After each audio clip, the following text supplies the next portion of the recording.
তো বন্ধুরা দেখো, আজকে আমরা ছোলা মাখা করব। ছোলাতে কিন্তু কলা বেরিয়েছে।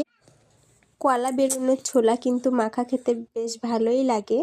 তো এখানে আমি তেঁতুল আর লবণটা মেখে নিচ্ছি। এতে আমি পেঁয়াজ কুচি, শসা কুচি আর লঙ্কা কুচি দিয়েছি। এর সঙ্গে অ্যাড করলাম তেঁতুল আর লবণ। একটু লেবুর রস দেবো এতে।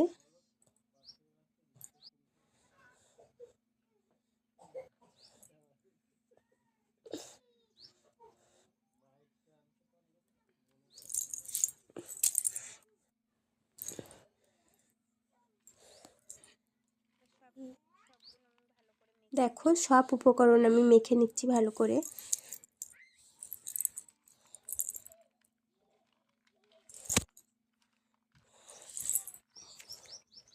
সবটা মেখে নেওয়া হয়ে গেছে। দেখো কি সুন্দর লাগছে দেখতে, পুরো পারফেক্ট মাখা হয়েছে।